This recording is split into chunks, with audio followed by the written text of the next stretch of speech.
बिस्मिल्लाहिर्रहमानिर्रहीम। अस्सलाम वालेकुम। वे रहे हो तुसी अपना सुर्खियां चैनल ते मैं तुहाडा मेजबान जिशान भरावां वास्ते रोजाना की नवीं तो अच्छी वीडियो लैके हाजिर हो। उम्मीद करना इंशाअल्लाह भरावां नूं वीडियो पसंद आती है। वीडियो नूं लाइक भी कर दो, वीडियो शेयर भी कर दो। सब तो पहले अपने चैनल नूं करना सबसक्राइब और बेल आइकन का बटन जिहड़ा जरूर दबा लेना ताकि साडी आउण वाली नवीं तो नवीं वीडियो जिहड़ी है भरावां तक आसानी पहुंच सके। वीडियो जी बनाने लगे वीडियो इस तरह है भाई मकसूद अहमद की वीडियो अगे भी वीडियो जो ना ये वेखते पे कि बस सिलसिला वाली वीडियो जो ना पूत वाले दिन इन्हों की वीडियो वेखने वास्ते लभदी है। अज भी जो ना वीडियो इन्हों की लगी है बनन और अज वाली वीडियो के एक ही झोटी है और झोटी है पहलन। झोटी वेख लैनी है भरावां ने। अगली गलबात जी है वो जेडे भरा पसंद आए नंबर स्क्रीन से लग जाना, राबता करके अपना सौदा जो जी फाइनल कर लेना। बाकी वीडियो का एड्रैस इंजे कि जिला तहसील गुजरात है और पिंड जो जी इन्हों का मल लोकेशन इन्हों की इस तरह है। किसी भी भरा हो गुजरात निकल के आ जाना जलालपुर सोपतियां है और जलालपुर सोपतियां तो अगे तकरीबन जो ना 5 किलोमीटर तो बाद इन्हों का पिंड आता। यही इन्हों की लोकेशन है। बाकी जी गलबात है इंशाअल्लाह झोटी की सारी जी है भाई मकसूद तो पूछ लेने मजीद किसी भी भरा दूरों आना हो नंबर जोड़ा ना कि भाई मकसूद का स्क्रीन से लग जाना। लोकेशन जी है वो इन्हों को व्हाट्सएप से मंगा लेनी है। 12 बुध है, तारीख भी बनती है 3/7/2024। बाकी अल्लाह पाक रखे खैर तो बिल्ला तक जरा ना वीडियो करने जी शुरू। अस्सलाम वालेकुम जी। जी वालेकुम सलाम भाजी, की हाल है? खैरियत है? ठीक हो? अल्लाह पाक दा शुक्र है भाई मकसूद तुसीं सुनाओ क्या हाल है? अल्हम्दुलिल्लाह भाजी, दुआ तुहाडी करम मालिक दा। लो जी भाई मकसूद एक ही है ना झोटी जनाब? इंशाअल्लाह जनाब एक ही झोटी है ते बहुत वधिया झोटी है। पहलन है ना? पहलन झोटी है जनाब। वेरी गुड जनाब। लो जी भाई मकसूद एक बार सलाम तो करो जी अपने चाहण वालियां नूं। लो जी भाई जान साडी तरफों और तुहाडी तरफों जी जिन्ने साडे भरा वीडियो बनाने वाले ने उन्होंने साडी तरफों सलाम है और जिन्ने साडे भरा चाहत मोहब्बत नाल देखण वाले ने उन्होंने बहुत बहुत सलाम। वेरी गुड जी। जिथे जिथे भी भरा बैठ के वीडियो देखते हैं इंशाअल्लाह जनाब सारे भरावां नूं शुक्रिया उन्होंने जनाब। लो जी करिए वीडियो शुरू। करो जनाब। लो जी खोलो जी बहुत जी झोटी जो ना बिलाल एक बार झोटी विखाए तो लेने देने जोड़ा ना ये नसीब ने जनाब। लो जी पहलन झोटी है जनाब। पहलना के जोड़े भरा डिमांड करते हैं ख्वाहिश मंग रखते हैं ना कि पहलन झोटी जनाब पहलन झोटी वेख लैनी है।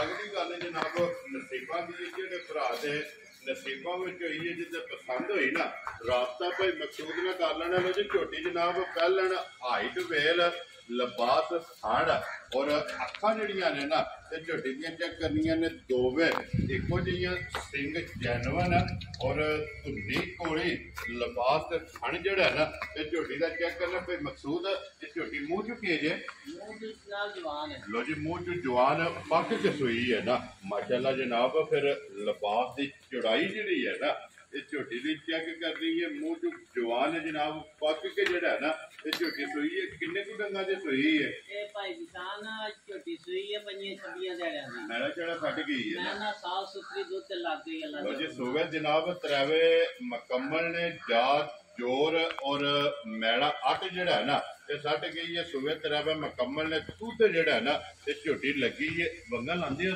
जी लोड़ जरूरत ही नहीं है। जरूरत नहीं है। ठीक हो गया जनाब। बच्चा छड़ के झोटी के थले पै जाना और झोटी हलन नहीं लगी जड़ा ना फिर मकसूद की को दूध है झोटी को है? झोटी को दूध जनाब इस वेले 14 किलो है लेकिन 13 किलो की गारंटी है।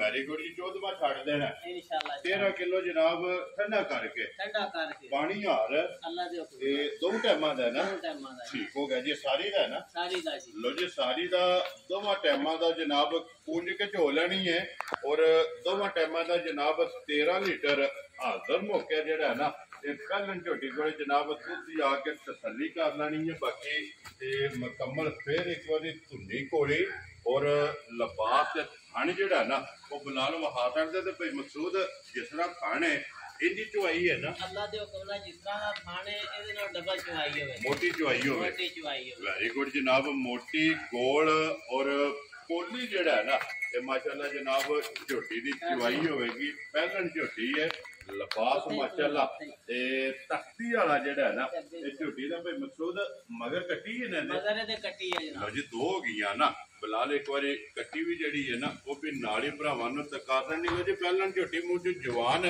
ਮਗਰ ਇਹਦੇ ਕੱਟੀ ਜਨਾਬ ਵੰਗੇ ਦੀ ਜ਼ਰੂਰਤ ਨਹੀਂ, ਬੱਚਾ ਛੱਡ ਕੇ ਥਾਪੜਾ ਮਾਰ ਕੇ ਜਿਹੜਾ ਨਾ ਝੋਟੀ ਦੇ ਥੱਲੇ ਪੈ ਜਾਣੇ ਤੇ ਦੁੱਧ 13 ਲੀਟਰ ਜਿਹੜਾ ਨਾ ਇਹ ਹਾਜ਼ਰ ਮੁੱਕਿਆ। ਇਸ ਝੋਟੀ ਕੋਲੇ ਜਨਾਬ ਆਪਣੀ ਤਸੱਲੀ ਕਰ ਲੈਣੀ ਹੈ। ਲੋ ਜੀ ਭਾਈ ਮਕਸੂਦ ਹੁਣ ਬਿਸਮਿਲ੍ਲਾ ਪੜੋ ਜਨਾਬ, ਕਿਸੇ ਭਰਾ ਨੂੰ ਪਸੰਦ ਆਵੇ ਨਾ ਇਹ ਕਿੰਨੇ ਦੀ ਜਨਾਬ ਨੇ ਝੋਟੀ ਦੇ ਛੱਡਣੀ ਹੈ। ਭਾਈ ਨਿਸ਼ਾਨ ਜਿਹੜੇ ਭਰਾ ਨੂੰ ਝੋਟੀ ਪਸੰਦ ਆ ਗਈ ਅੱਲਾ ਦੇ ਹੁਕਮ ਨਾਲ ਉਹਨੂੰ ਝੋਟੀ ਦੇ ਦੇਣੀ 3,95,000। ਜਾ ਰਾਜ਼ੀ ਆ ਤੇਰੇ ਤੋਂ 4 ਵੀ ਨਹੀਂ ਜੀ 4 ਲਾਣੇ ਜਿਸ ਭਰਾ ਨੂੰ ਪਸੰਦ ਆਵੇ ਲੋ ਜੀ 3,90,000 ਦੇ 95,000 ਰੁਪਏ ਦੀ ਹੁਣ ਝੋਟੀ ਵੀ ਵੇਖ ਲੈਣੀ ਹੈ। ਔਰ ਭਾਈ ਮਕਸੂਦ ਦਾ ਜਿਹੜਾ ਮੁੱਲ ਹੈ ਨਾ ਉਹ ਵੀ ਜਨਾਬ ਵੇਖਣਾ ਤੇ ਅਗਲਾ ਫੈਸਲਾ ਜਿਹੜਾ ਨਾ ਉਹ ਤੁਹਾਡੇ ਕੋਲ ਹੀ ਜਨਾਬ। ਜਿਹੜੇ ਭਰਾ ਨੂੰ ਪਸੰਦ ਆਵੇ ਨਾ ਰਾਬਤਾ ਭਾਈ ਮਕਸੂਦ ਨਾਲ ਕਰਨਾ। ਭਾਈ ਮਕਸੂਦ ਇੱਕ ਵਾਰੀ ਨੰਬਰ ਬੋਲੋ ਜਿਹੜਾ ਸਕਰੀਨ ਤੇ ਲਾਣਾ ਜੇ। 0306 ਜੀ 6335 ਜੀ 175 0306 6335 175 ਇਹ ਇੱਕ ਹੀ ਨੰਬਰ ਹੈ ਨਾ? ਇੱਕ ਹੀ ਨੰਬਰ ਲੋ ਹੈ ਜੀ ਇਸੇ ਨੰਬਰ ਤੇ WhatsApp ਈਮੋ ਦੇ ਕਾਲ ਹੈ। ਲੋਕੇਸ਼ਨ ਇੱਕ ਵਾਰੀ ਫੇਰ ਦਿਖਾ ਦੇਣਾ ਵਾ ਕਿ ਜ਼ਿਲ੍ਹਾ ਤਹਿਸੀਲ ਇਹ ਗੁਜਰਾਤ ਹੈ ਔਰ ਪਿੰਡ ਜਿਹੜਾ ਹੈ ਨਾ ਇਹਨਾਂ ਦਾ ਜਨਾਬ ਮੱਲ ਜਲਾਲਪੁਰ ਦੋਤੀਆਂ ਤੋਂ ਅੱਗੇ ਤਕਰੀਬਨ ਜਿਹੜਾ ਹੈ ਨਾ ਇਹ 5 ਕਿਲੋਮੀਟਰ ਤੋਂ ਬਾਅਦ ਇਹਨਾਂ ਦਾ ਪਿੰਡ ਆਉਂਦਾ। ਇਹ ਇਹਨਾਂ ਦੇ ਲੱਗੇ ਜੇ ਇਹਨਾਂ ਦੇ ਬਾਕੀ ਅੱਲਾਹ ਪਾਕ ਰੱਖੇ ਖੈਰ। ਝੋਟੀ ਜਨਾਬ ਪਸੰਦ ਆਵੇ ਤੇ ਲਾਈਕ ਸ਼ੇਅਰ ਤੇ ਦਾਤ ਜਿਹੜੀ ਹੈ ਇਹ ਭਾਈ ਮਕਸੂਦ ਨੂੰ ਦੇਣੀ। ਔਰ ਇਸੇ ਵੀਡੀਓ ਦੇ ਨਾਲ ਦਿਓ ਇਜਾਜ਼ਤ, ਇੰਸ਼ਾਅੱਲਾ ਅਗਲੇ ਵੀਡੀਓ ਦੇ ਨਾਲ ਫੇਰ ਹਾਜ਼ਰ ਹੋਵਾਂਗੇ। ਭਾਈ ਮਕਸੂਦ ਨਾਰਾ ਮਾਰਨਾ ਜਨਾਬ। ਪਾਕਿਸਤਾਨ जिंदाबाद, पाक फौज जिंदाबाद।